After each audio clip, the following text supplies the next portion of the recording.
Hello, hello. Good morning, good afternoon, good evening. Hi, Hello. Amy. Hello, how are you? I am really good. How are you? I'm wonderful. That's good. So good to see you. Good to see you. And we are once again here having a chat, connecting with our hearts. So just, Yes. I guess we can talk a little bit about what we're doing right now, just bringing some of this information, whatever we've been guided to bring, that help us Mm-hmm. to connect with our heart. That Mm-hmm. it is basically um, a way of preparing ourselves for what we are doing in September. Right. And I guess one of the tasks, if I feel that it is like sharing the information, whatever is being shared with us, whatever we have ourselves understood, and just share with you what is in here. Whatever resonates with you, take it. What it doesn't, just let it go, let it flow, Mm-hmm. and just bring up some perspectives in here and to share whatever has been shared with us. What do you think about that? Yeah, I think that's right. I think that we come here once a week, about an average once a week, to share what comes to us to help to clear things away and to simplify, because there are a lot of things that are floating around in our lives. It's like being on a river after a storm and there's debris everywhere and the path is not clear. Your life is a stream and there's storms all the time and the tree branches fall and there's things in your way, and we kind of are clearing away the water, clearing the water so that we can sail more smoothly and more easily down the stream of life, so to Yeah, speak. that is. We're just trying to bring a little bit of an idea of what is, to maybe bring the intangible to tangible ways to understand it in our daily lives, right? Because Yeah. it's so hard sometimes when we talk about spirituality, there's many concepts that Yeah. it's hard. One of the things that the guides and the angels have always shared is like, so this information that you have, all these tools that you have, is you have to apply them. It's not just to have them as a concept. So Hmm. when you understand that you have breathing techniques or you have meditation, use Yes. them, and you have to use them when you feel the least one, desire to do so, because obviously you're stressed and Yeah. when you are out of center, you don't want to do those things. So that's when you apply everything. Yeah. And the perspectives that we can all have, which this is something that actually is, I guess we can bring today a little bit about different perspectives and how we see the world depending where we are. But Hmm. before that, I would like to just invite you all. On April 27th, we're going to have another meeting with the Kogis, the Mamos, with Candy. Candy is the voice, the representative, the ambassador of the four tribes of this tribe in Colombia, in La Hmm. Sierra Santa Marta. They are the keepers of this ancestral wisdom, and we are working together doing this activation of the heart in Switzerland. So that's another place that we will invite you to. If you feel the call, you are welcome to come and join us in Switzerland, September 20. Well, I guess we could say that from September 20th to the 22nd, we will be doing a few things over there in Switzerland. We will share that part, the details, but Oh, we already did it. um, Yeah. yeah, perfect. So we will do that. Yeah. But if you want to connect with the Mamos, you want to connect with information, what they have to share with us, it would be wonderful if you can meet us and understand a little bit more what we are doing and what you are doing as well too, because most of this information will at some level resonate.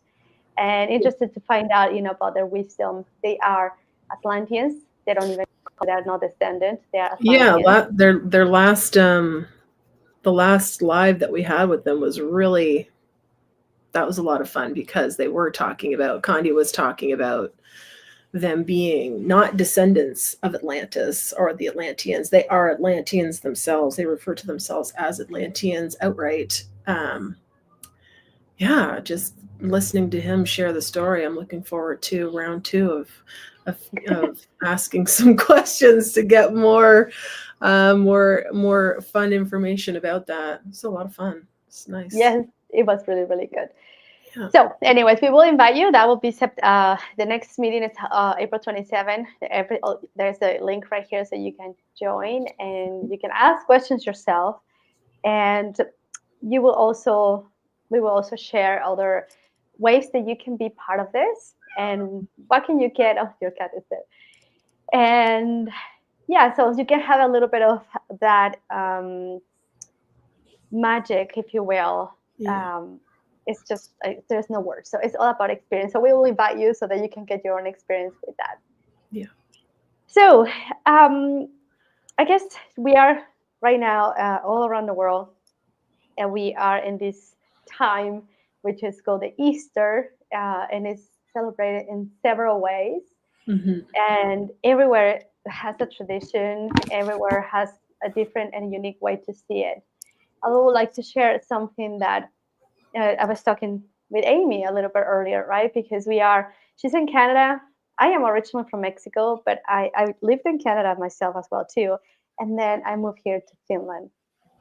And it is interesting how sometimes I was finding it a little bit difficult. When I arrived in Canada, I was confused about the Easter egg hunt because we don't have that in Mexico. So I was like, what is happening? Why is everybody going and, what is the meaning of it? I mean, it was fun to go and find the eggs. And then I wasn't sure, but I ended up doing this. I was hiding the eggs and pretending that was a bunny who did it at nighttime and just brought a gift. And I was like, what the heck? I was like, what am I doing? I mean, this is fun, but I didn't really understood. And as a matter of fact, I didn't understand for many, many years. I just thought that's the way they do it. In Mexico, it's nothing. There's not like that. Right now, they do it because I guess it's right now this, universal thing, the Easter egg hunt. Right now, it's just like the spread wide. But at least when I grew up, it wasn't like that. It was more about you do fasting, especially the weekend on the Friday. Especially you don't eat meat, you don't play, you don't listen to music, you don't dance, you don't nothing because you put your respects and you're thinking about that. The only thing I was just telling her before we went live is that I remember that my mom and my grandma, they always said exactly around 3 or 4 o'clock, I think, is when it started to get cloudy and it rained, and that was supposedly when Jesus died. That was basically what happened, which I don't know. That was, at that point, I was like, well, every year happened for some reason.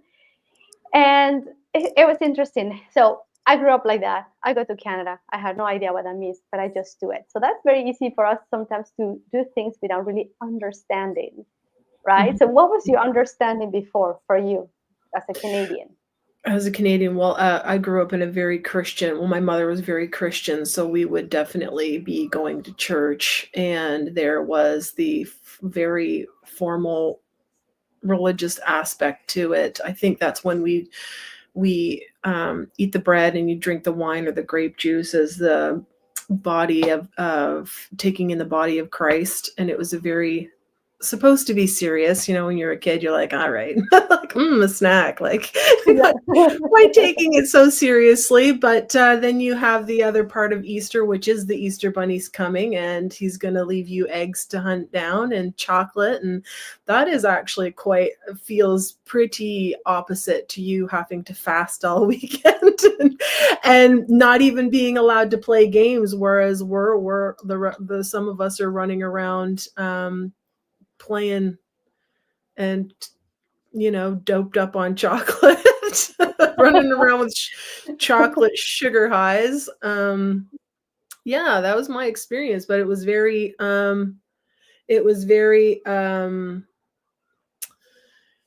Easter's a big deal over here. It's very family oriented, and oh my goodness, like you guys didn't eat meat on the weekends. This is that everybody's for Easter. It's a big ham. We makes a big ham for Easter. Some people do a turkey, which feels like a Christmassy Thanksgiving thing, but ham seems to be the Easter food to make. I don't know. That's interesting. And the reason why we not eat meat is because it would be like you would be eating Jesus, or at that moment. Or if you were playing, it would be like you are just gambling. That was the word I was trying to look earlier. Oh, So they okay. were gambling the robe or the clothing that whatever he was wearing. They were Right. gambling, so that's why you're not supposed to be playing. So that was an Okay. interesting. So it was serious, and it's like, oh my god, what if you eat, meat, or what happened if I was playing as a kid? I felt guilty, right? Yeah. Because I was thinking like, oh shit, I'm just so in hell now because I was Yeah. just, playing or whatever. Yeah. And that's easy how, the traditions come. And this is one of the biggest things that we are healing as well, too, because uh, it depends where we are born. Oh, that's just now experiencing here. I want to share that too, that here on Easter, they do have the egg hunt, but it's not as much here, but it is actually, and In mostly on the Finland. west, in Finland, yes, Yeah. not so much on the Eastern, but a little bit. It's already on the Eastern, but it's mostly on the Western, closer to Sweden. There is this starts from in the 1600s. While that was pre-Christians and all that. They people used to lit a big bonfire, and that was supposed to scare the evil spirits and the witches, right? Although the burning of witches wasn't too much in here, it did happen, but not as much as in other places and other places in Europe. But that was mostly to scare them. Mhm. Now, eventually, when the Christianity came, well, they start doing it, as a tradition. But then the little kids start dressing up as a witch, and Yeah. then they were doing kind of like in North America would be the trick or treating, because now these little witches will come to the house, as basically it's a trick or trick, and then we'll get the candy. So it became all fun. Then have now the Easter egg, and again the eggs are coming back again.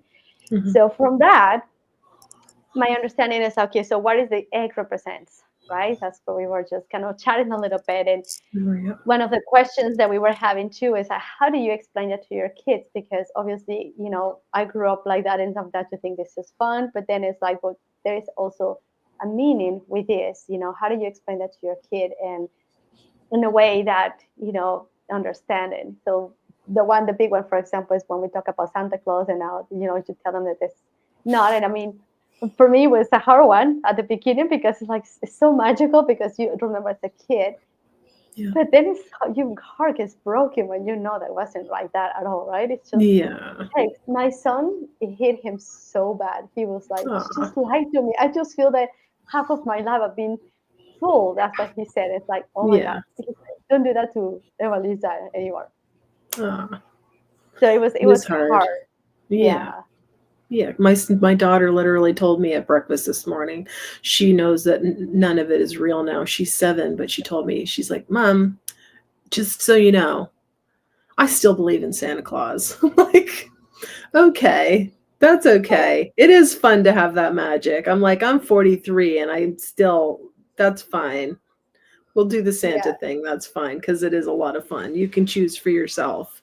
He's not real, but you can choose for yourself to just keep going with that fun, magical idea. So, yeah. Yes. But going back to Jesus and all of these holidays, and you talking about feeling guilty as a child, man, my childhood as it relates to Jesus Christ was just so much guilt and so much weight, and not being able to understand it. So and I was messaging Claudia earlier, and we were just having a quick text chat about this holiday, because I do want to share something with my daughter that isn't just the consumer capitalist aspect of the eggs and the Easter bunny, and now there's gifts associated with Easter, which, wasn't really how I grew up. It was just eggs and chocolate. But I don't want her to go into the super heavyweight Christian Bible story either. I'd like to share with her something that's not guilt-ridden, and yeah. So that's kind of where we started our conversation this morning. A story that is a little bit, I don't know, like higher. I can't even, I was trying to think of the words earlier to describe what I would like for myself and for my daughter, a new like a paradigm shift on this holiday. That's not just about the eggs and the Easter bunny, and it's not just about the suffering of Jesus Christ and, you know, that we're all sinners destined to burn in hell for all eternity. Like, there's got to be some lovely other place to go. Yeah. Definitely. And Yeah. this is this about the guilt part and the fear. Yeah. Yeah. And that's unfortunately what has happened, because we've been always focusing to the pain, right? So we had to feel guilty, and because the story that we were told is that Jesus was, he was crucified. Is that how you say it? Crucified? Crucified. Crucified Yeah. as to save us. Yeah. And it is, in a sense, it is, but not the way that we are interpreted it, right? So he was showing us the way. So basically, his words were misunderstood, misinterpreted, especially Misinterpreted. when misinterpreted. Yeah, because when he was talking about, I am the way, it's not like he is the only way. He was showing us that there is the way, and that we, each one of us, we are the way. So we have our own path to Yeah. come and to Mhm. do and to heal. And this part of the guiltiness, I'm gonna go back a little bit even younger. When I was 8 or 9, I remember that I was having some already experiences myself, like mediumship, and seeing things and hearing things and seeing angels. Mhm. And according to the church, will say I was being visited by some sort of a devil, or some monsters, or what, there's a word in Spanish, I think Demons. that's a word in English. Some demons, like a rascal demons, and they were trying to trick me to think that they were angels and this like that. Yeah. And according to them, it's like it only happens to people who are bad. So then I thought, okay, so I remember telling this my mom, because I had the most horrendous dream. I had a dream where I was being chased by the devil, according to whatever my head was, right? And it was horrendous. But at the end, I remember seeing, and this is one of those dreams that is still quite present, because I remember like just it was yesterday. There was almost like a war from in heaven and in hell. Like literally, I can see fire and I can see so much chaos. There was a lot of fire, and I was running and trying to escape, and I was trying to bring people. That's actually, I do remember, pulling someone behind me, and it just got to one place. Eventually, I made it to one spot that we knew that we were safe, and there was Jesus, and then there was a light, and he says, the light will always prevail. I remember always saying that. And then I was having experiences, like seeing things. So I remember the priest said to me, it's like, you have to pray. You've been attacked by by demons and things like that. So I asked my mom, I'm gonna go to hell because really, I'm a bad person? Because why? And my mom said to me, it's like, no, especially children, you are not a bad person or anything. You are innocent and you're pure. And I said, but then you have this first a scene, when you're born. That's the first thing they say. You have the scene of being born or whatever. So my mom also explained this to me. When Jesus talks about allow the children to come to me, that also refers to the children of each one of us, even as an adult, right? That they're within. That's one thing. Mm-hmm.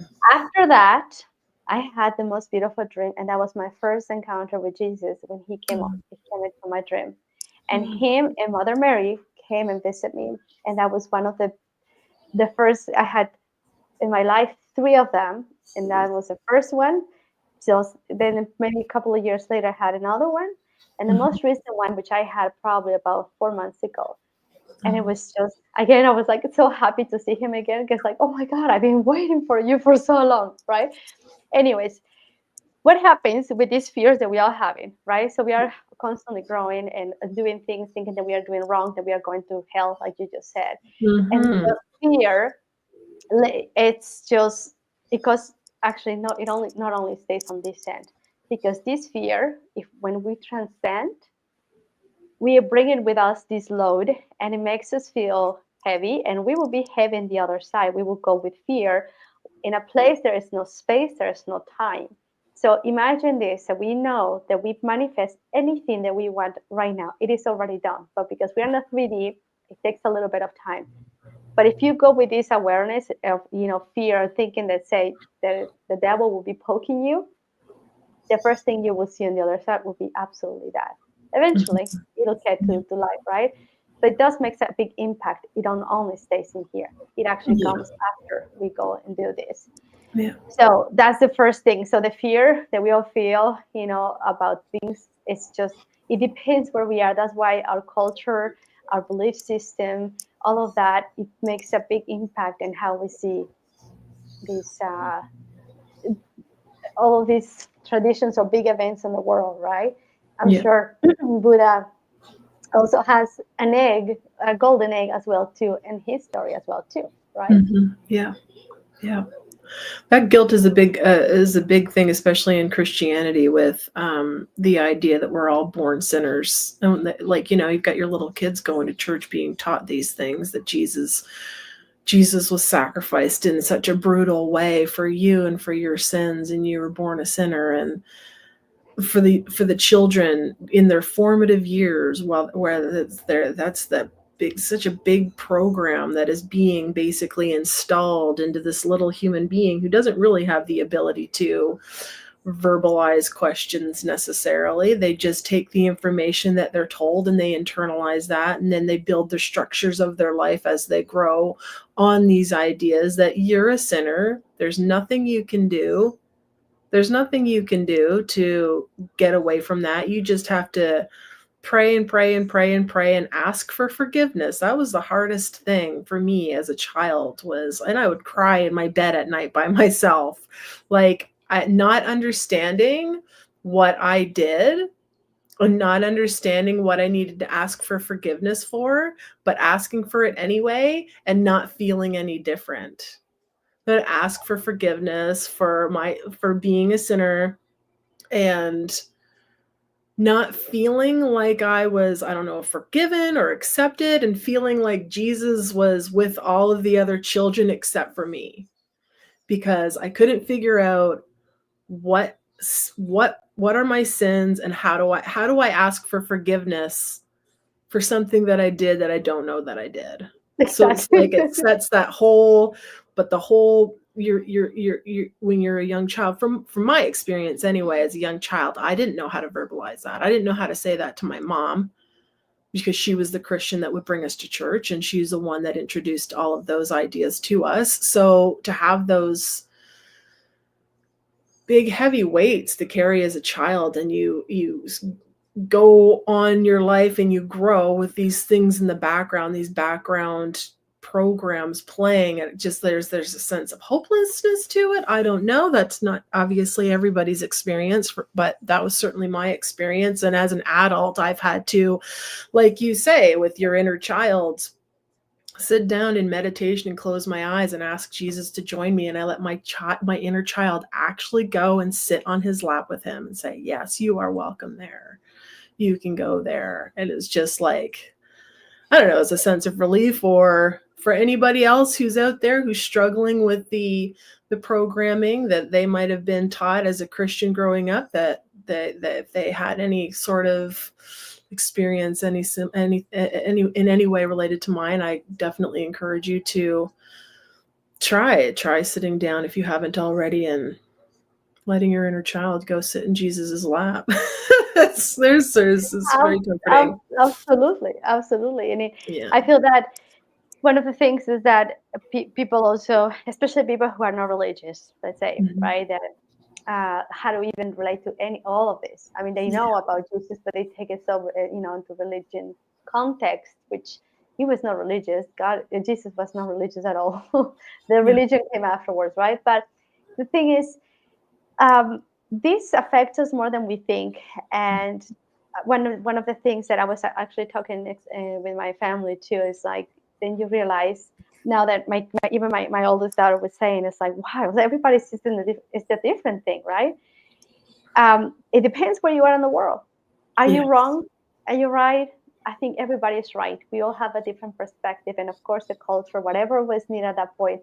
One of the things that, for example, the crucifixion, that's what they had at that time, right? That was the means of doing things. And right now we have different ways. Maybe they use the gas chamber or whatever, right? Yeah, they use lethal injection, I think. Literally, exactly. So Yeah. that's what they had back then. Yeah. And just, like, this is something that also the church will put that into you, so you see the suffering, so you feel guilty, oh my God, I have to be a good person, or otherwise no. Because you tell me, how many of us, of course we all have our shadows. See, this is the important thing about the whole thing, about all of these things, is that in order for you to become enlightened like Jesus, you have to come from the darkest part of yourself to shine. Jesus knew exactly what he was going to do right here. And he was although he had that awareness, and he was, well prepared, and he had the assistance and all that, he also was a human. And he went through the process of preparation, where we all know, the times of temptation, when he was in the desert for the 40 days and all that stuff, because he was a human as well too. And he had to go through this preparation himself in order to serve, to get to the point. Imagine, he spent all his life basically, to do his teaching for about 3 years or so. That's something like that. So he went through a long process, and there's a lot of things that when he was young that they're not being told.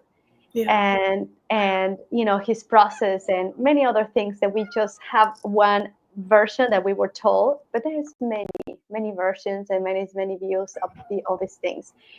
And the guilt helped to people to have to maybe not with that intent. I don't think that was the intention at the very beginning, because when people will gather together and they will say, okay, it's like if I tell you right now, let's go all meditate, like we just feel good because we are all meditating and everything.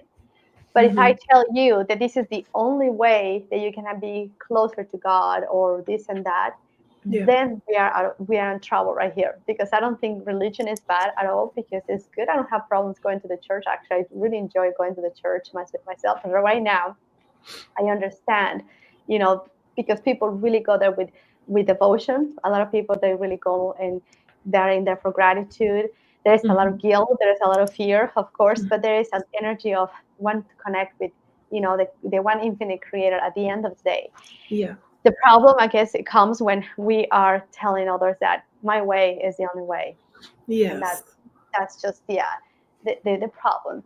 So let's talk a little bit about what the egg represents in general, because more people talks about this egg in Easter right now, and it's actually it's a golden egg. It's known as the golden egg.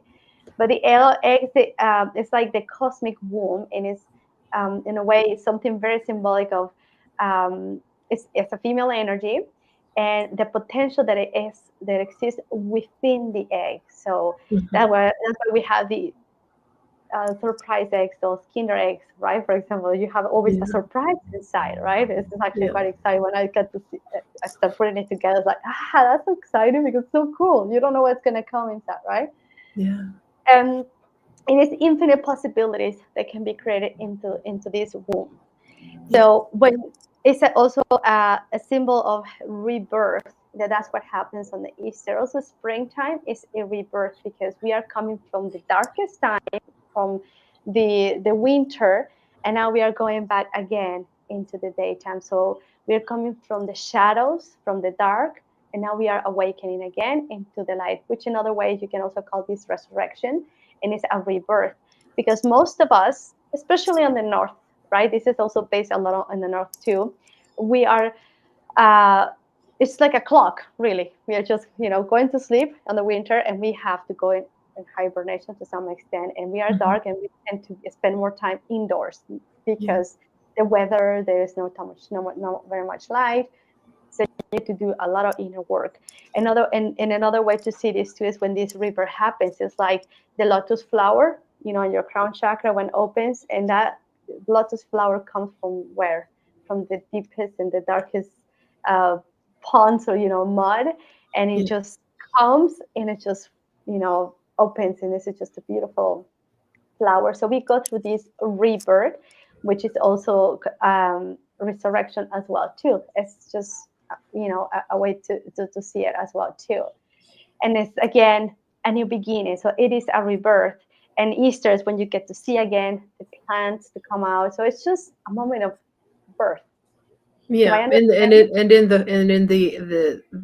and in Aries, which is the first zodiac sign and the sign of fire, which I also see as like rebirth and through fire. Exactly. I feel Exactly. And now, in a way, when we hide those eggs, Easter eggs, for example, so the bunny, it represents also a rebirth. It's just bunny is good to making babies, right? Lots of lots of babies. So there's a lot of time, and if you see a lot of animals, even dogs, they're in heat around this time too, because they know there's this again, time for new life, time for new right. life. So even in the nature and our biology, we can all feel that. Yeah. So when we decorate the eggs, you can say that, you can just, it's your outer shell, that's ourselves right there. Yeah. The inner egg is what is inside the infinite possibilities. So a Mhm. representation of that could be that you just take those eggs and then you just put them on the path that you are walking, right? And as you collect them, there's infinite possibilities of you finding new ways of, or more things about yourself that are within. And it's fun to put it outside. So if you will, something that just came to me the other day is that just take an egg, those even plastic eggs, and just put words, that you can find, you can find the different words about yourself, kindness and beauty. And I don't know, you can just go with that. And that's different things. And just, shake them. And as you go, you can take and you can open. For some reason it comes to me like for the next 12 days, you can actually take one egg and open one egg, and you have one message for yourself. So you can just do it for yourself as well too. You can do it for your child as well too. And Yeah. something for them to see. It's like, oh, kind of like those Chinese cookies, kind of Yeah. the thing, Yeah. something Fortune like that. cookies. Fortune cookies, Oh, I yes. love that idea. That's great. I think that I think that's a good idea too. And Yeah. just to experience that. And it is fun because, like you said, having that time with your children is fun. I actually did it Mhm. myself. We did the eggs and we got to color them and everything. And then at 3 o'clock in the morning, I'm just, putting in different places. And then it was fun to, for them to find them in the morning because although they know, it's fun just a hunt. It's like a treasure hunt, right? Let's just go It's and find still fun. Yeah. so much fun and the candies and everything. Although here it's not as heavy as in Canada because in Canada it's like egg hunts everywhere. I remember that over there was just so much fun. And the kids, they miss that because here it's not like that at all. But Yeah. yeah, That's fun. yeah. So that's, Yeah. So, I just, before I forget, I want to point something out about our Patreon. Are you okay with us yes, of pointing course, we that can out? do that. Yeah. Yeah, so we're just getting that off the ground. We have set up um, a Patreon account, I guess you could call it, and we have various tiers that offer various offerings at the different tier levels, and you're welcome to join us there at whatever level you feel comfortable with. And something that Claudia, I'm looking forward to Claudia eventually doing this. Claudia is going to have an offering on there that is going to be available for purchase, whether you're a part of a tier or you stick to the free membership. It's going to be called. Are you going to call it cosmic underwear? Why not? I think it's fun. The cosmic underwear, yes. Yeah, the cosmic underwear, which I think is absolutely fantastic. It's going to be a little bit of a meditative, sure, it's like 5 minutes or less. Yeah, Do something, you yeah. do you do you want to describe it, or do you want me to keep bumbling my way through it? The cosmic underwear, I call it to this way of protecting your energy. Yeah, So, it's like you don't want to leave your house without underwear. You don't leave your house without this cosmic underwear, which is your bubble of protection, and what you call in your angels and your guides, and to yeah, just, you know, keep yourself, protected your energy. And that could also be very important even with your own family. When you wake up in the morning, and yeah, someone can be just waking up a little bit cranky that morning or whatever. So then you actually are more centered, and you're able to navigate that a little bit more calm without, just losing your mind. And it also protects your energy throughout the whole day for whatever you are. And then before you go to bed, it's very important to do that before you go to bed. And it's not because something can be hurting you. Let's just make that clear. It's nothing can really hurt you at all. But when we are, let's just put it this way: if you go outside and you're playing on the mud, and it just imagine going to bed with muddy clothing, that's just not comfortable. So you feel heavy. Chances are that you might be having even nightmares or things like that, because you're collecting, energies. You're going through the streets, and then there will be people talking, or someone tells you about a situation, a problem, or anything, and all of that is in your energy. So we need to become aware of that we have to just rinse ourselves, and that helps us to be definitely more heart-centered and grounded, and you're able to tackle things a little bit more easier. So we will be doing that. And the reason for doing the Patreon account, just for people to remember, is that we are collecting the funds that we need for the Mamos and for this activation in Switzerland. That's basically for all the expenses. And again, there is the expenses of them, because they literally don't need anything. They live on the mountain, and they're so happy there, but they need to do this task. There's their mission, and our mission is to work together right now. And I guess our mission is to be these bridges right now to make this happen as well. And to also help the movement of these sacred elementals, which is from stones. And these stones are keys. They are chips of information that need to be returned into the right places in order to bring balance to the earth. So what they have shared with us is that in all this cosmic energy that we are receiving, in order for us to really anchor it right here on earth, we need to have all these pieces in place. Otherwise, it's like not having all the cables together. So it's like a short circuit. So it needs to be done on one hand. The next thing is also that our connection with Gaia will be more clear, because then the net will be, all the cables, everything will be in place. So our connections will be more clear. So we are getting these funds to get this done. And there's several ways that you can do that. So you can have, donation, or you can also purchase. There's a beautiful sacred geometry mochilas or bags, and they are woven by the women over there, the Saga women. And when they do your bag, it takes about 3 months or so. And they basically connect with your energy. They channel that information, and then you have a specific pattern, whatever they feel that is, the right thing. And these mochilas or bags are more than just a bag. It really represents a lot of your energy right there. It's actually quite interesting. So that connection is amazing. And well, we are just working it together to do this. We will be there again in Switzerland, so you are more than welcome to be with us there physically. But if you can't, you can just, there are some ways right here. Amy just posted over there the ways that you can, all the information you can find at etherandcore.com, and you can find more information about this. And if you're hearing this, it's because you have the call as well. There is no coincidence. It's just God incidences right now. Yeah, and I will post the on the ways to support website that I just posted. There is, you can find the GoFundMe, which we are.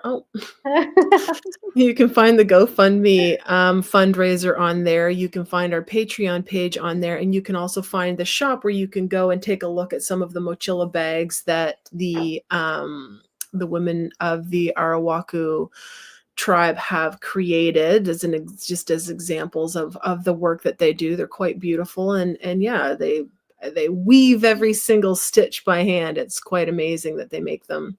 And I'm going to post right now also the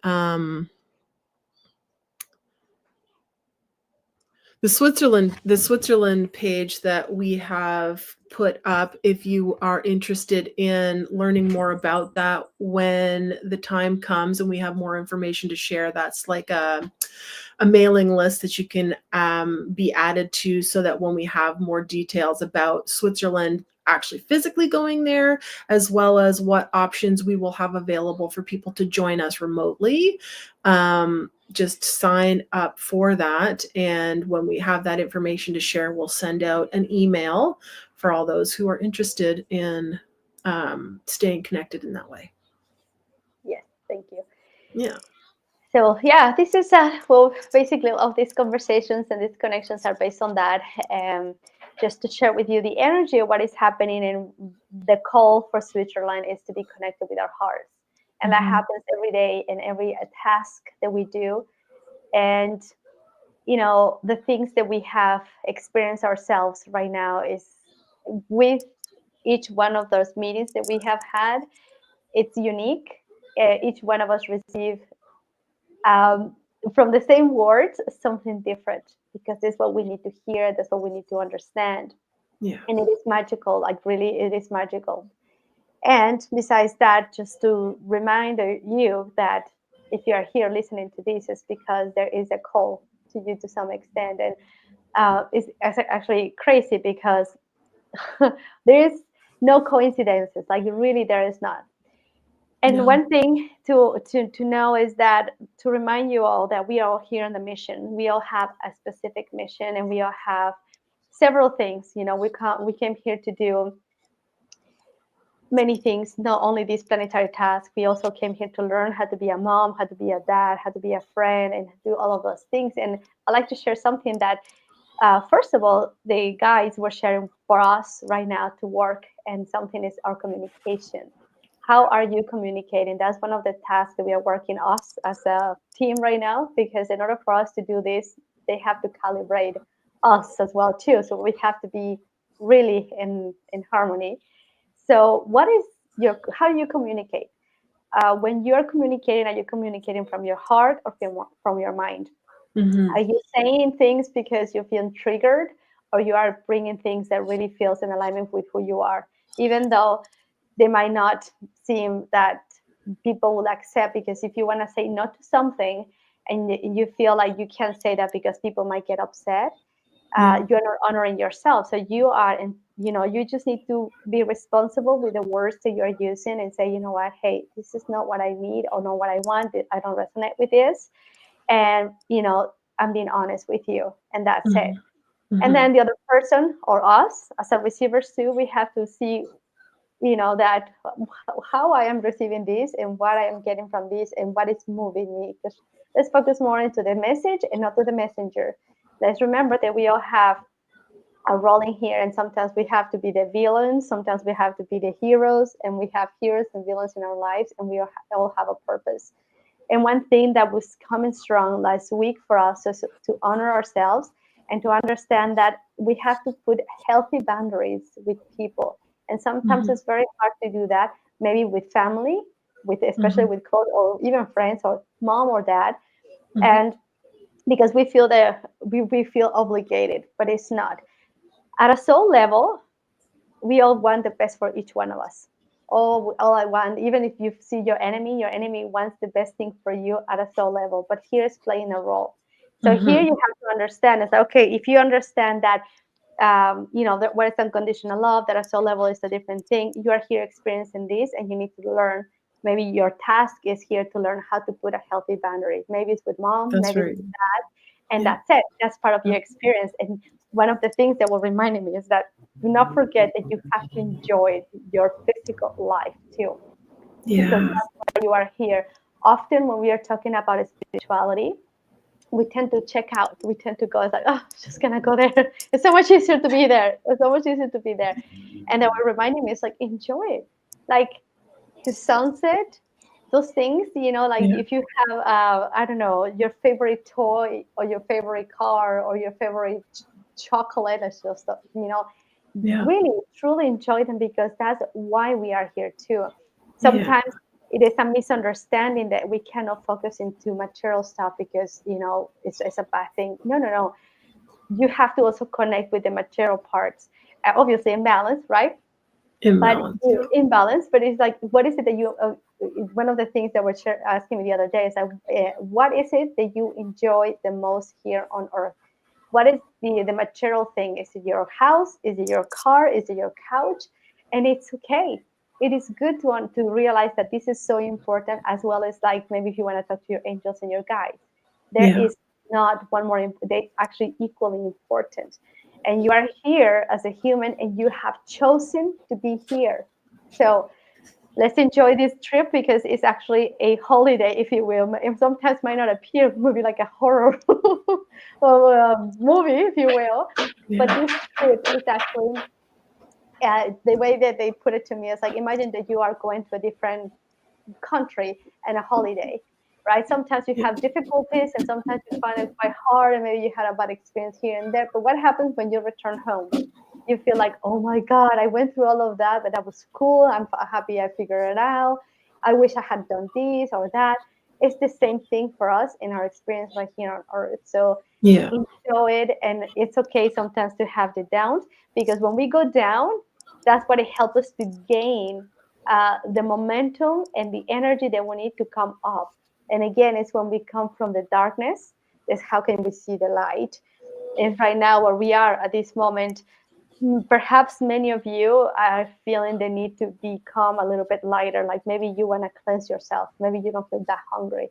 Maybe you want to maybe eat a little bit lighter, even actually. Yeah. And that's part of the cleansing and replenishing yourself. And it is a rebirth as well too, because now you have, after coming from the winter, again, especially in the northern hemisphere, you feel like, it is time for you to uh, come out like the flower. Now, if you're in the south, on the other hand, right, now you're coming to a time of quietness. Now you're coming a time to go to sleep, if you will, right, to introspection and go within, and then you go back again in, was in December, right, December 21st. So Mm-hmm.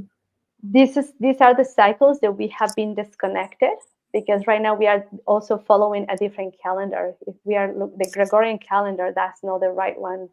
That well, I mean, that was man-made here, but originally we had the Atlantean calendar. Is very similar to the Mayan calendar as well too, which is 13 months, and you have uh, they have more connection with the moon, with the sun. You're based on the solstices and equinoxes.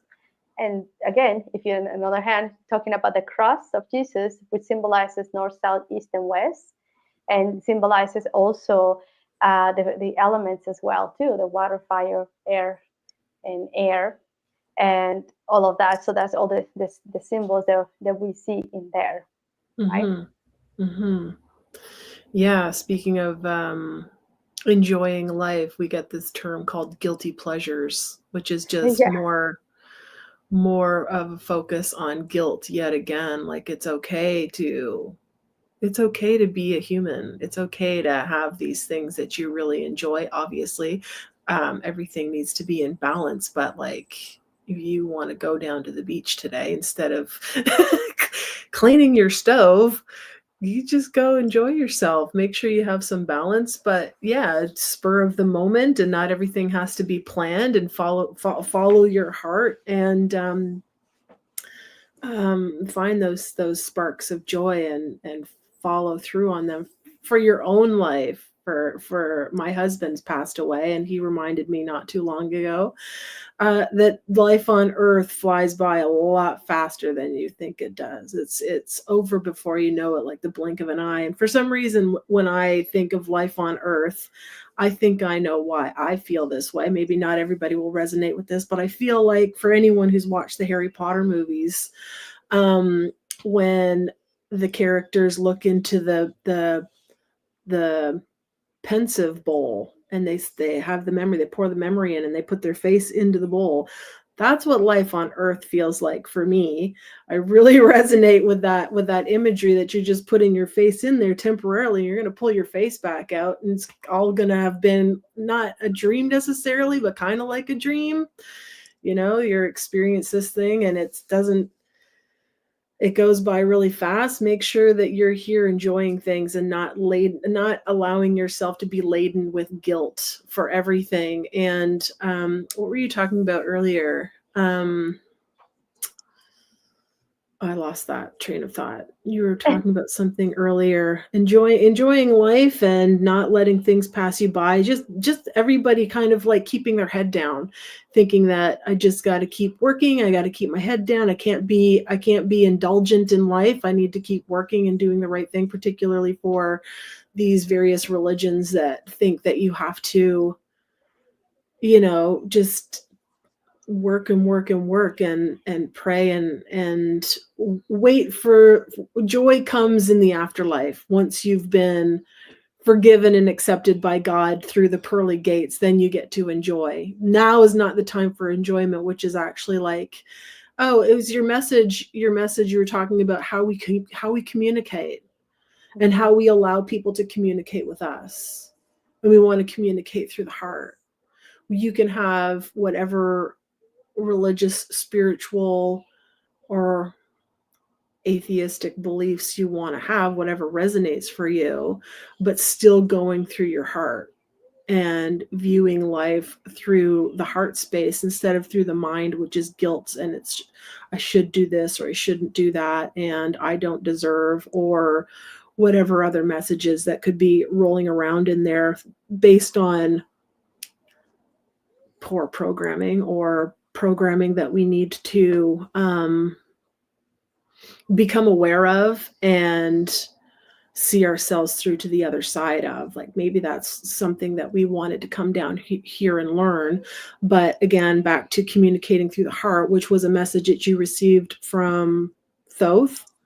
Mm-hmm. And that certainly applies to this Christian holiday of Easter, is communication, because many people are going to church and they are receiving communication. And is it making you feel heavy and guilty, or is it making you feel light and you're receiving something that is nourishing to your heart, to your spirit, to your soul?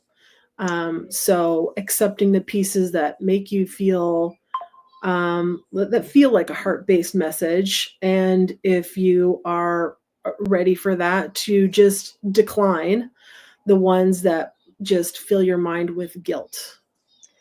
And that would be like, yes. And, I think one thing that when people ask, in general, when do you know that you're receiving, this guidance, or you know that your angels and your guides or God, Jesus, whoever is around, you will always receive messages, information that will be uplifting. Even sometimes the angels can pull you by the ear. They might say something like, okay, lady, just get up and go, right? But it always will be an uplifting and clear and straight. When you hear things, or when you feel that it just makes you feel uncomfortable and it's negative, and it is that is not your angels, that is not your guides, that is not Jesus, because God would never torture you by any means, right? Yeah. So basically that would be ourselves. That's a little chatty box over there, our belief system talking, say, hey, what, who do you think you are? And that's how religion will come in there, to say, oh, really? Are you sure you're gonna go to hell if you keep thinking that, right? You just had a bad thought. You just, I was telling the churches, you never cross your legs. You never cross your legs, right? And now I understand the one thing why you don't cross your legs, actually, and that's I learned it through this. And it's basically because the energy flows. You become a portal. So a lot of people going into the church is a lot of people with energy there. So there's also a lot of people who uses energy. You go to a concert and you are giving your energy right there, for example. Yes, you are. And if you don't go with if you don't have your cosmic underwear, if you're not aware of this, your energy can be used for other things as well too. So absolutely. Let's have some Taylor Swift concert goers go there with a little bit more consciousness. So that it's crazy. It's crazy. Yes. And another thing about it, talking about, those moments of thinking about material stuff. Most of us, we don't want to feel, when you feel guilty if you feel like you want to have something, because there is a belief thinking that if you're greedy, or if you want more, then you're not going to be able to go to heaven, right? Because it's just not going to, what did they say? I forgot how is the saying goes, but basically the rich people will not be able to go through the eye of a needle or something like that, right? Or it's easy to, Okay. well, how do you go? It's easy to pass a camel or something from the eye of a needle than a rich person or something like that. But that's Okay, it. I'm not too familiar with that one. Yeah, I will actually remember that. But this is just, at least in religion, Catholic religion is well known that. But Mhm. what I ask is that the true meaning of that is that it's in the heart, how rich you are in your heart. Like Mhm. there's people who are rich in the mind, and those Mhm. rich people in the mind will be based on ego, and it's just about oneself, right? When you're Right. rich in your heart, it can come in many ways. You can actually have money and having abundance of money and have all these things, and still you can go to heaven. It's where you and from which way you are manifesting this money. The greediness comes as it's only for me, for me, for me, for me.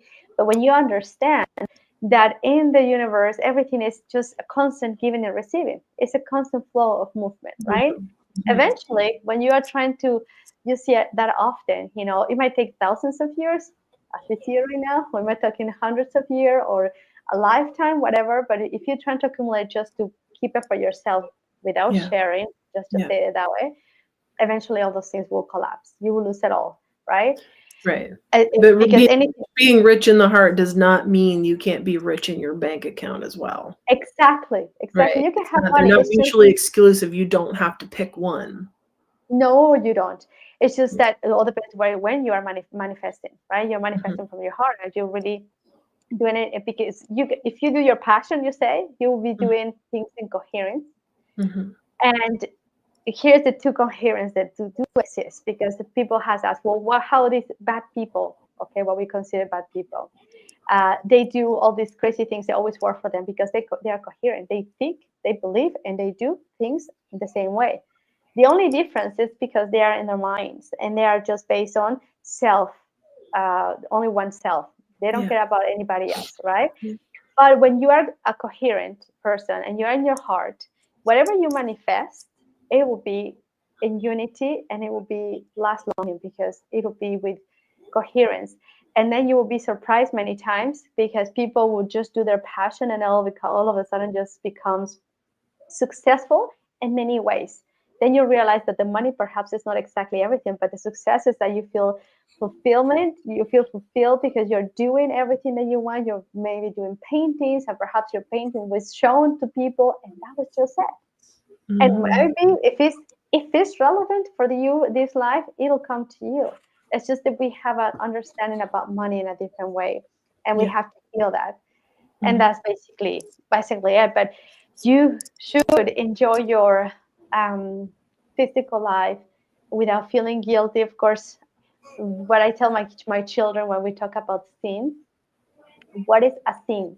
So for me, and at least I explain to my kids, is sin is when you do something to hurt someone, and you already know that will hurt in some shape or form.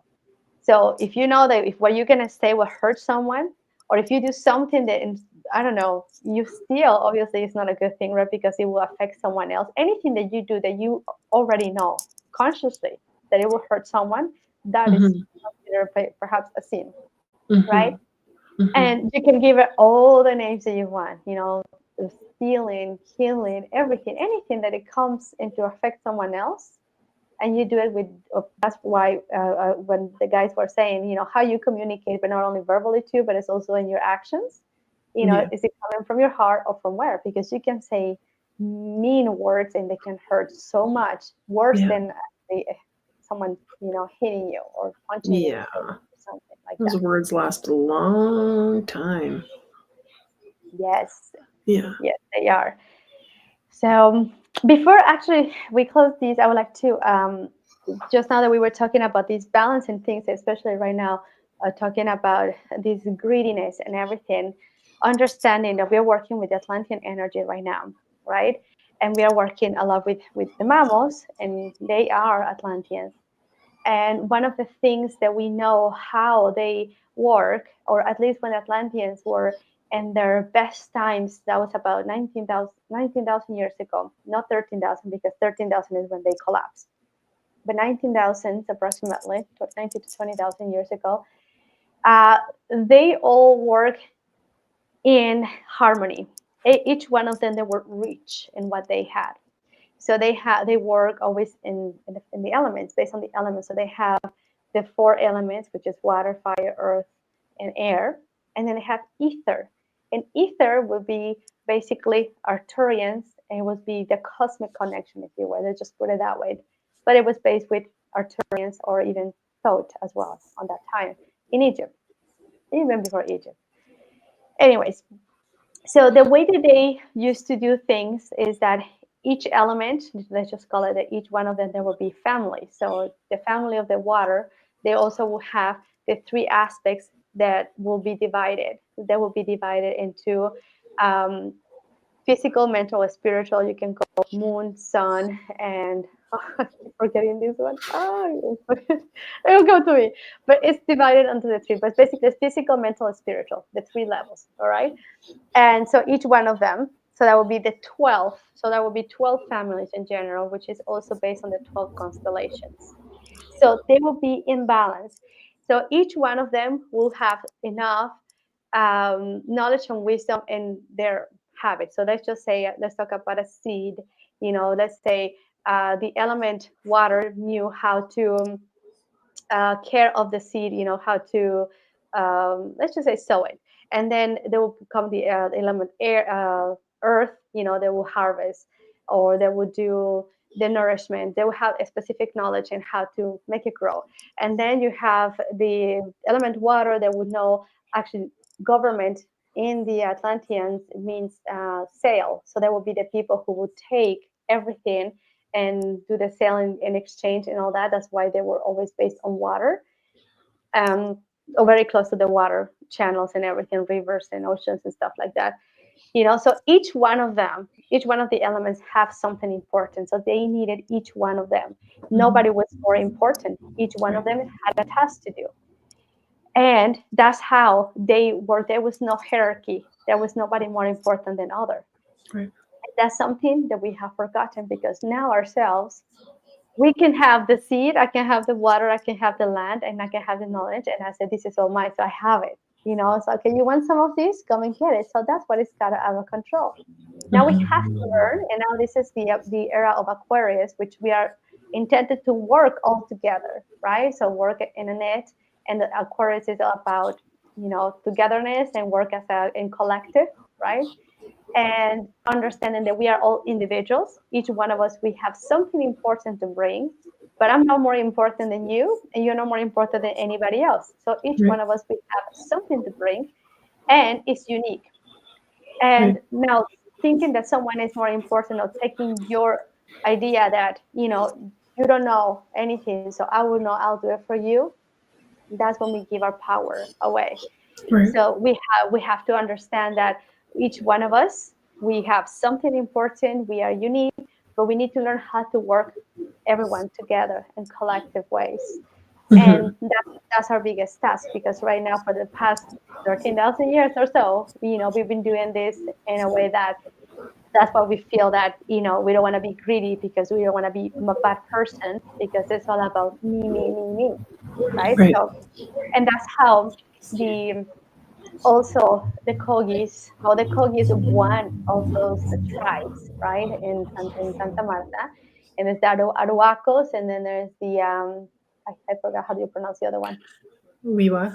The Wivas, and the I forgot the other one. Kakuamo. Kakuamo, yes. Yeah. So they work like that too. So each one of those tribes, they have their own special task in this, at this moment. Right. And the ether will be the Mamos, which the Mamos are the connections. They are super connected with out there, literally, and with the earth as well too. So they are the wise men, if you will, and they are working in that matter too. So they are helping us to understand that. And they will, one of the things that they always share, and I find it quite cool actually, is that they don't want to teach us anything, because they want us to understand that we know it ourselves. And if they start teaching you how to do something, basically they will be doing what we've been what has been done for the past 13,000 years, that we go to the religion part there, and someone is telling you how you have to do things, how Yeah. you have to pray, how you have to do this. And they Yeah. said they will disconnect you more from who you are, right? So Right. I Because it do agree with ends up being a little bit like painting your own canvas versus doing a paint by number. exactly. Yes, exactly. There's an image already there and it's very blocky and it tells you put the purple here and not over there and put the brown here. And yeah, so it's, they don't want to dictate to you, they don't want to paint the picture for you.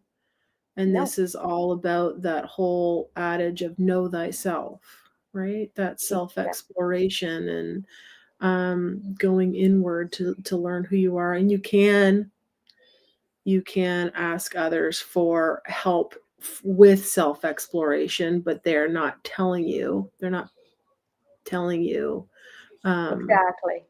Yeah, yeah, that's the thing that I found often too. Like sometimes in spirituality, when I hear people, I have never resonated with that when people say it, it's like, this is the only way that you can do this. It's like, no, yeah, it's not. At least my intent, for example, is to share with people, maybe a way that I found, they helped me to do something, for example. And the intent is just like you said, so that you can actually explore yourself, and when I send you the message from the angels, for example, your guides, I'm just being just the messenger. Okay, your angels suggest that maybe you should just meditate, or you know go for a walk, or whatever. There are things that will help you so that you can continue learning about more about yourself.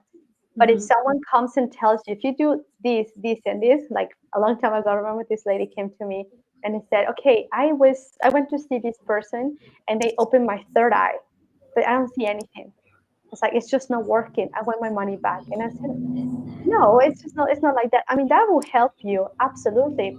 But you're not gonna be able to see until you understand your own biology. Why is it that you don't see? Maybe you're not intent to see on this life that way. Maybe you need to hear. Maybe you can hear to clear sentience. Maybe not even clear audience. Or you have to understand your biology. And these chakras right here, basically, that is our path. We have to explore. We have to understand our own biology. We have to understand how things react for me. Like we were just talking about, any messages will feel different for each one of us. hmm, And the messages, you need to trust your intuition. If you have fears, you have to understand why your fear is coming, why are you creating what you're creating, why you're doing what you're supposed to be doing, and all of that comes from here, right? Then you understand maybe why your heart is closed or open, and how you're communicating, and how you're seeing things, and understand your connection with all it is. And these are portals that will help you to find things. And that doesn't mean that we are always broken, something is wrong. No, it's just how we make this life exciting in here. We become Indiana Jones. It's like, hey, now let's figure out, why am I feeling like this, right? So hmm, hmm, it is a life process. That's why they always say you have to do this with joyful uh, thoughts, and then you have to really enjoy the time and have fun. Just be like a kid, right? Take it serious, but not so serious. Because if you take it so serious, then you become stressed, and that's no fun at all. yeah. Mhm. It's a little trying to force things a little bit, which can constrict the the path or the whole. I feel like when you're trying to push things and force things and be strict with things, I have to do this in this way and I have to do it. Um, I don't know. It just feels like that the channel through which things come through gets smaller, kind of constricts it if you're a little bit too rigid and you're a little bit too forceful with it, instead of being there like a child with joy and open and receptive. The channel is much more relaxed and open. Yeah, that's actually what they always say to me too. Like, I know most of the time I get this great information and messages and clarity when I'm doing anything but meditating, for example. Yeah. Because I'm driving and it looks like, oh my God, there's a good message right here coming. And sometimes I have to record while I'm driving, because otherwise I will forget. Or when you're doing laundry, or you're walking, or having a shower, because you're in a receptive mode, not an expective mode. And when we go and meditate, we tend to expect something. And the idea is that when you go to meditation, meditation is actually to hear things, really. When you're praying is when you're asking, if you will, but when you're meditating, it's about receiving. So, and the idea is just to sit there, but not necessarily your voices or your mind will be quiet. The truth is not, is that you don't feed the thought. All of a sudden you start thinking, whether I close the door or not. It's like, okay, you'll be fine. Obviously, you close it, but obviously your mind is just trying to get you out of what you're doing, and that's just the way it is. So the less food you put into those thoughts, the better. And it's about sitting in there and just basically, the way I see it is like plugging myself into the, to the charging station, and that's how it is. And often you will have great experiences if you're not expecting anything. So you just sit there and see what happens, just to go there and maybe just to reconnect with yourself. But, just being aware of that, you will have a better time and just enjoy, like really enjoying a holiday right here. And it's just, I don't know, I guess when you start in the gratitude, I think is the best way that you can do that, because unconditional love is a hard one to start. Let's start with the gratitude. And they say the gratitude, grateful for what you have. Maybe you look outside, the day you have here, because one day you're not going to be here. Yeah. And that's it. All these problems that we think we have, they're going to be gone. Yeah. Right? So be the best human you can. That's what I always say, that to my children, and I know that you're going to have experiences, but that's going to help you to understand, what are those things, and have fun, just respect yourself and respect others. And I guess it's simple sometimes to say it and more complicated to do it, but it is possible for sure. Yeah. Mm-hmm. Perfect. All right, so I think, thank you. That was thank you. And happy Easter. Happy Easter to you too. I think that was thank you. Really, really good. I think I just want to say thank you. Maybe just take a minute, just 1 minute really quick. It's 1 hour, 11 minutes exactly we are here. So we're just going to do a good grounding.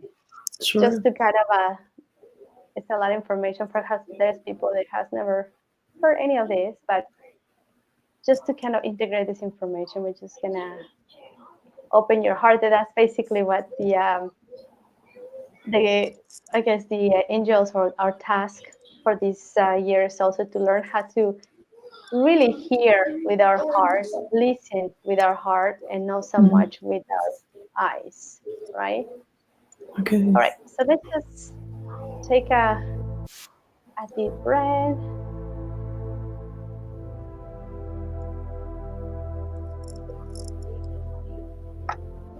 And we're gonna inhale through our nose. I just point out real quick, the music feels quite loud. I don't know if you can turn it down a smidge, just so I don't have a hard time hearing you. Can you hear me? Oh yeah. Yes. That's better? Yeah. Great. Okay, sounds good. Okay, we're just gonna take a deep breath, inhaling through our nose and exhaling through our mouth. Let's do this 2 more times. Inhaling light and clarity all the way to our tongues. Hold it and exhale through your mouth, releasing the excess, the fear, the worries, the guilt. Inhale through our nose. Hold it and exhale.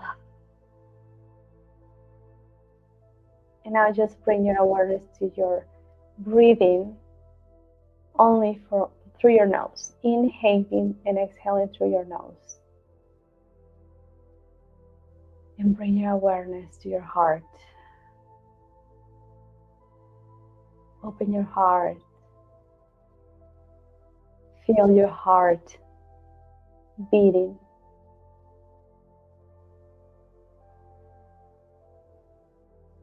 And you might get to see or sense a light that irradiates from your heart, a golden light. With each breath, the light becomes brighter and brighter.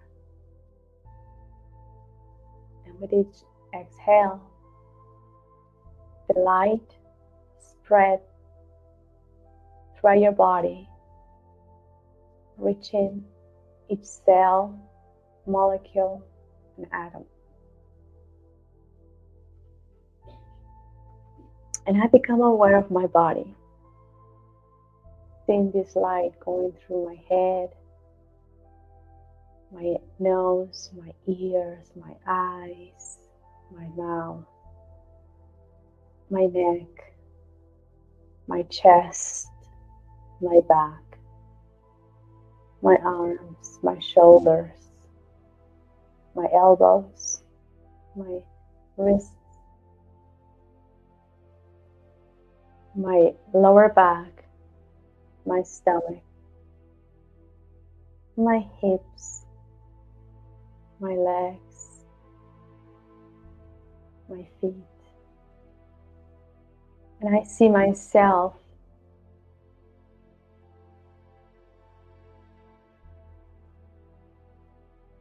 like a bright light.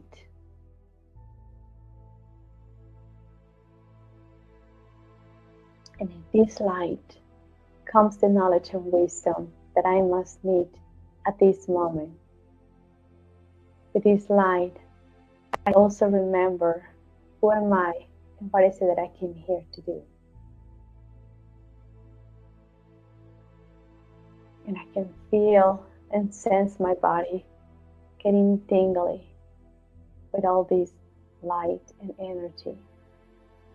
This energy that comes from Source. My heart sends a light down to the center of the earth, where I connect my heartbeat with the heartbeat of the earth, with Gaia.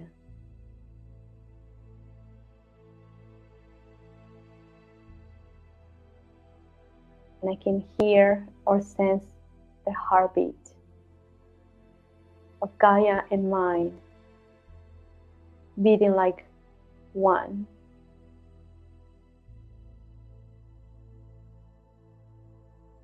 And how I feel this pulse from earth coming right up, passing through the layers of the earth and reaching to the soles of my feet, entering into my body, reaching each cell, each atom.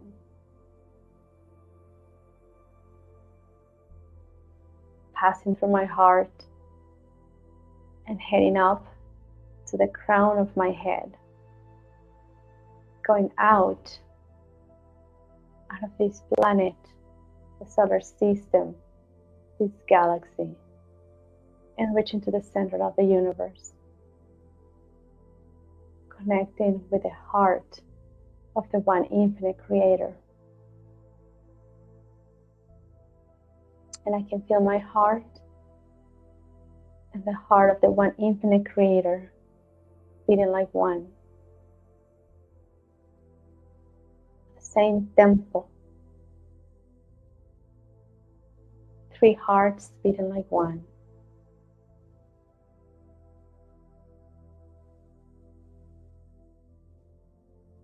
And I notice how there is a white light that comes infinite from the top, infinite from the bottom, infinite from behind, from in front, from each side, into the middle, into my heart, creating a 360-degree prisma of white light, Christ light.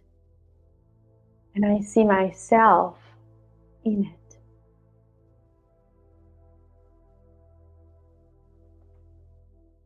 And I give myself a moment of acknowledgement.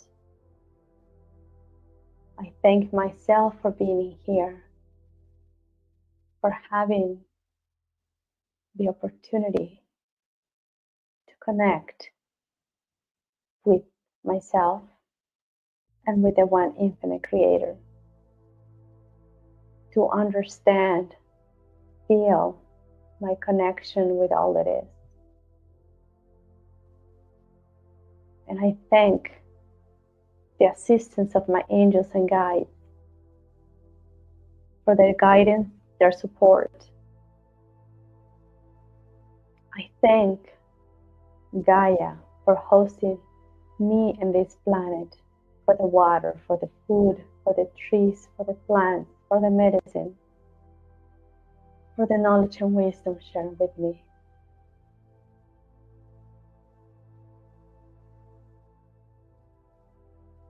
And I acknowledge that I am the earth and I am a cosmic being. And that my purpose on earth is to be here, present, my awareness present in each step, in each action, to recognize that I have chosen in time and space to be here for the best possibilities to create a perspective of creation. I am the creator of one perspective, a unique perspective.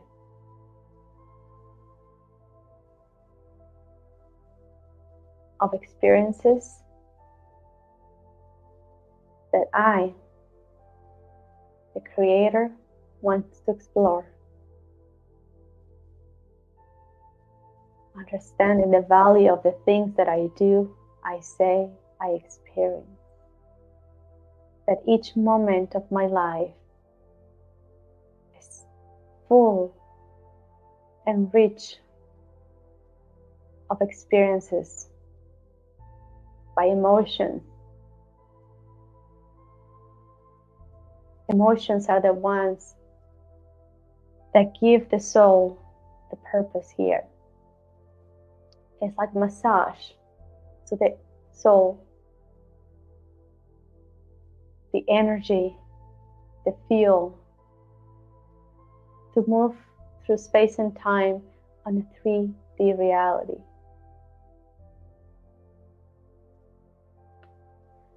I become aware of my physical body,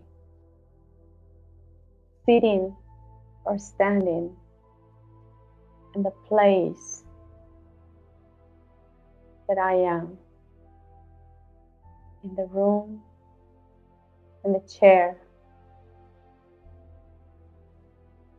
And I thank my body for the opportunity to have this experience.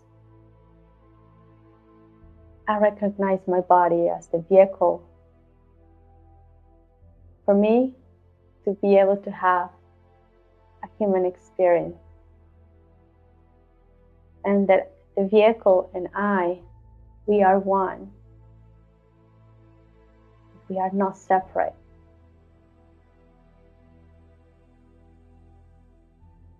I recognize the things in my life that make me happy, that I enjoy in my day-to-day basis.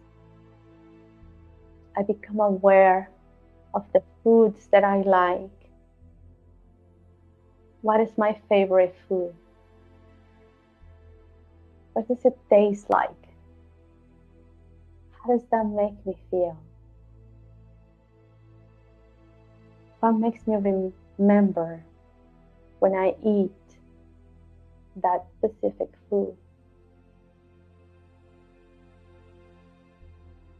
I become aware of a special place out in the nature that is magical and special. If you have many, choose one for now. And how does that make you feel? when you are on that space? What memories you have?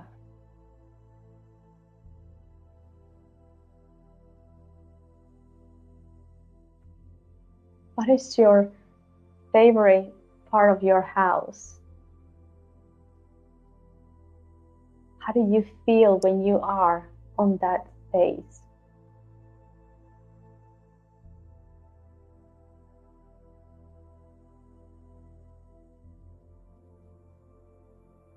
What is the most important material thing that you have, that you own? Why is it so important to you? What memories bring?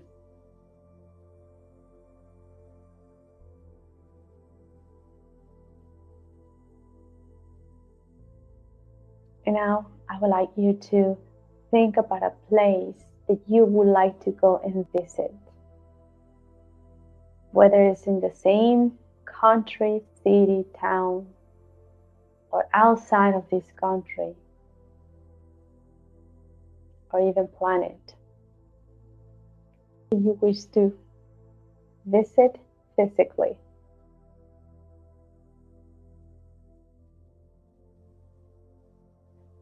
How does that make you feel?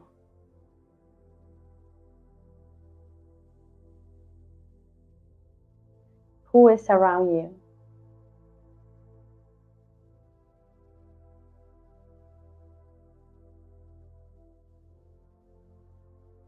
You see, you have so much to look forward.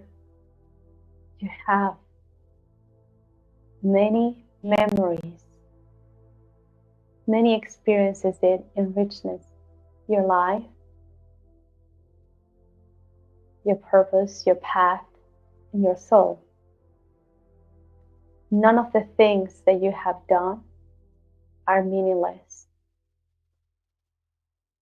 For the tiniest thing that you have done in your life brings so much learning, experience, knowledge, and memory.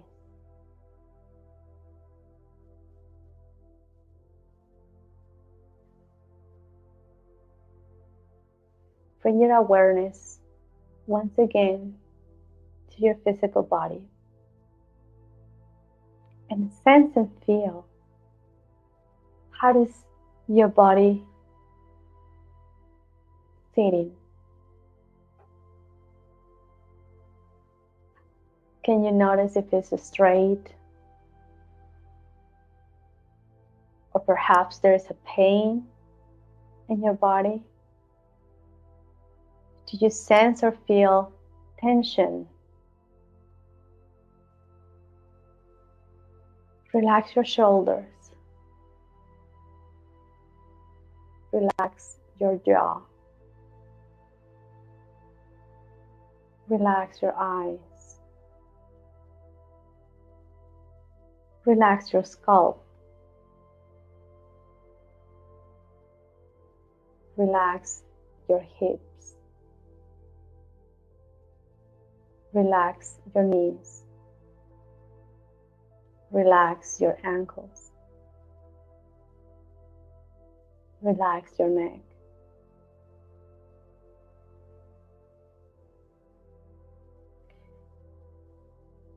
And feel how your spine begins to light from your root chakra all the way to the top. A golden light.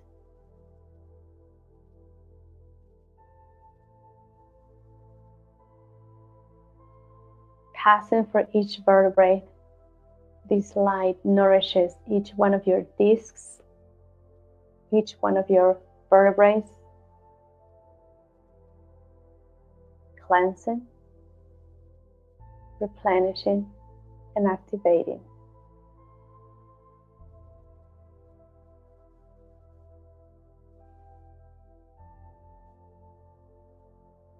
Feel your connection with heaven on earth.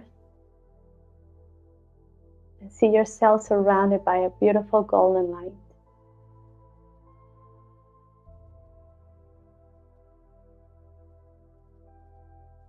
Return to your awareness to your heart. And with your open heart,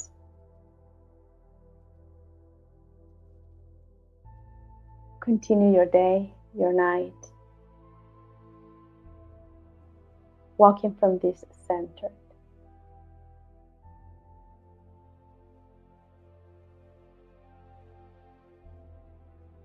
Begin to bring your awareness to your body. Once again, wiggling your toes, your hands, your feet, your neck. And whenever you feel ready, you can open your eyes.